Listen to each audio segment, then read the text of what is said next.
Hello, मैं सौरभ कुमार द्विवेदी आप लोगों का सौरभ स्टडी टिप्स पर स्वागत करता हूं। आज हम लोग एक क्वेश्चन में लाया हूं, वो प्रूफ करने वाला क्वेश्चन है। चलिए इस क्वेश्चन को पढ़ते हैं, उसको प्रूफ करते हैं। B plus C equal to zero, यानी जो ए बी सी है किसके बराबर है, जीरो के बराबर है। तो सिद्ध करना है हम लोग को कि A cube plus B cube plus C cube किसके बराबर हो, 3abc के बराबर हो। चलिए इसको सिद्ध करते हैं। सिद्ध करने से पहले इसको किसी भी क्वेश्चन को प्रूव करने वाला जो क्वेश्चन होता है उसको सिद्ध करने से पहले जो उस क्वेश्चन में दिया रहता है उसको लिखा जाता है। चलिए इस क्वेश्चन में दिया क्या है, ए बी सी किसके बराबर है, जीरो के बराबर है, ये दिया हुआ है। ये नहीं दिया है A cube plus B cube plus C cube equal to 3abc नहीं दिया है, क्योंकि इसको क्या करना हम लोग को यहाँ पे सिद्ध करना है। इसलिए हम लोग जो दिया उसको लिखते हैं। क्या दिया है, चलिए A plus B plus C equal to zero क्या हुआ है, दिया हुआ है। तो लिख देते हैं, कारण देना पड़ता है, लिख देते हैं क्या हुआ है, दिया हुआ है, दिया है। जल्दी अब हम लोग 8th क्लास में आप लोग पढ़े होंगे कि ये जो समीकरण होता है, इसको अगर कोई भी समीकरण उसका जो मान होता है वो जीरो होता है, तो उसको जो बराबर के जो इधर वाला जो साइन होता है उसको चेंज किया जाता है बराबर को उधर ले जाकर। तो बराबर के इधर क्या है, प्लस सी है, तो बराबर को ले जाया जाएगा, कितने क्या हो जाएगा, माइनस सी हो जाएगा। तो इसको लिख देते हैं A plus B equal to minus C. अब जो हम लिखे हैं इसको मान लेते हैं पहला समीकरण, ठीक है। चलिए अब हम लोग क्या कर रहा है, क्वेश्चन कर रहा है कि हम लोगों की A cube plus B cube plus C cube equal to 3abc, यानी ए बी सी पर क्या है, यहाँ पे क्यू है, क्या है यहाँ पे क्यू है, यानी क्यू कहते हैं घन, यानी तीनों पर क्या है, घन है। तो घन निकाल के तो घन का सूत्र लगाना पड़ेगा।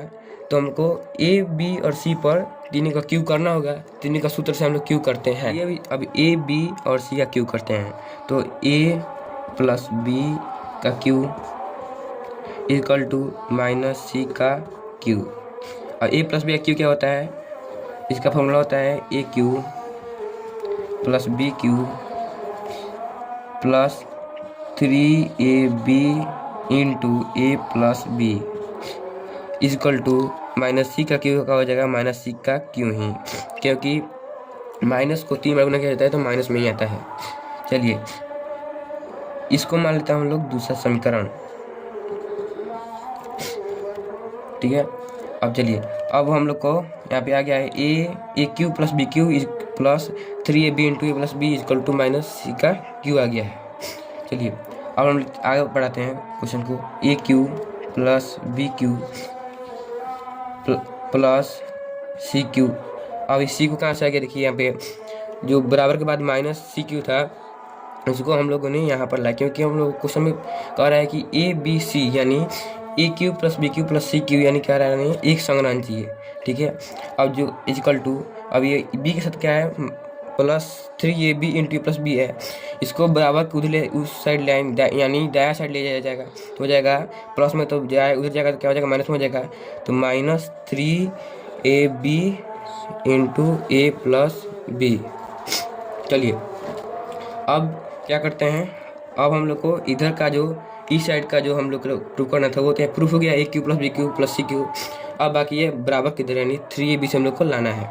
चलिए लिखते हैं, आगे बढ़ाते हैं क्वेश्चन को, A cube plus B cube plus C cube equal to, चलिए माइनस 3ab। हम लोगों ने देख सकते हैं यहाँ पर ए प्लस बी को हम लोगों ने यहाँ पे क्या माना है, माइनस सी माना है, यानी ए प्लस बी किसके बराबर है, माइनस सी के बराबर है। तो ए प्लस बी के जगह पर माइनस सी पुट कर सकते हैं, ऑफ कोर्स पुट कर सकते हैं। तो यहाँ पे इंटू माइनस सी पुट कर दिए, क्वेश्चन प्रूफ हो गया। A cube plus B cube plus C cube is equal to, अभी जो माइनस माइनस प्लस हो गया तो माइनस से माइनस कट गया। अब 3ab इंटू सी क्या हो जाएगा, 3abc हो जाएगा। तो यहाँ लिख लेंगे 3abc। क्वेश्चन हो गया प्रूव्ड। ये क्वेश्चन प्रूव करने में आप लोग को मज़ा आया होगा। क्वेश्चन आपको कैसा लगा कमेंट करके जरूर बताइएगा। Thank you.